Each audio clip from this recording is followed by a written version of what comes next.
মাহে রমজানের রোজা রাখার মৌলিক যে উদ্দেশ্য লক্ষ্য তা হলো মুত্তাকি হওয়া।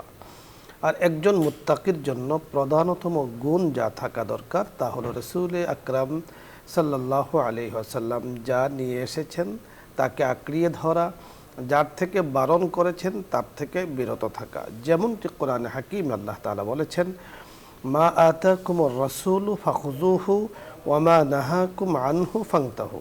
রসুল যা নিয়ে এসেছেন তাকে আঁকড়িয়ে ধরো, যার থেকে বারণ করেছেন তা থেকে পরিপূর্ণরূপে দূরে থাকো।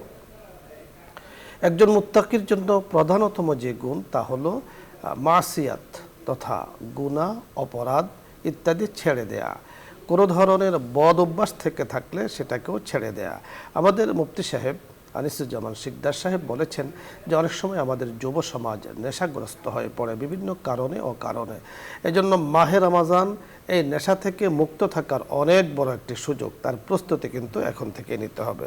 অনুরূপভাবে রমাদান ছাড়াও সব সময় হালাল রিজিক বক্ষণ করার, হালাল রিজিক অন্বেষণ করার একটা হুকুম কিন্তু আমাদের জন্য পবিত্র কোরআন এবং সুন্নাহ শরীয়তে আমাদের জন্য এসেছে।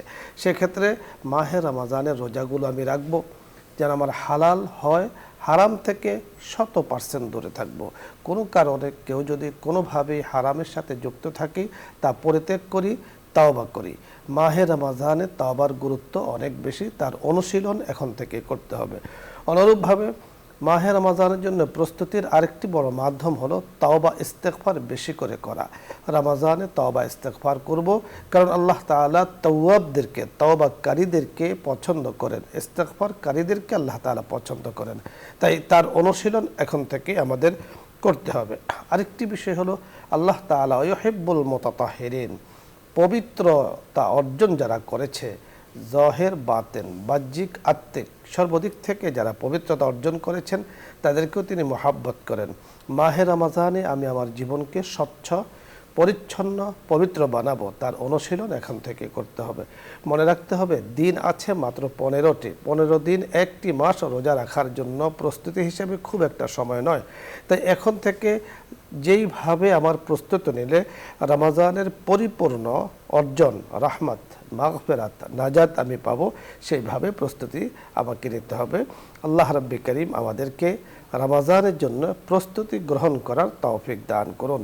রমজানের অন্যতম একটি বৈশিষ্ট্য, একটি শিক্ষা হলো সাবর, অর্থাৎ নিজেকে সাবির বানানো, ধৈর্যশীল বানানো।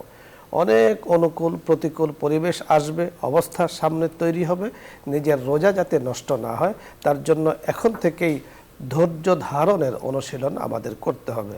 আল্লাহ রাব্বি করিম আমাদেরকে সাবির হিসাবে কবুল করুন, যেমনটি সাবির ঘোষণা দিয়েছিলেন হযরত আইয়ুব আলাইহিস সালাতু ওয়াস সালামকে।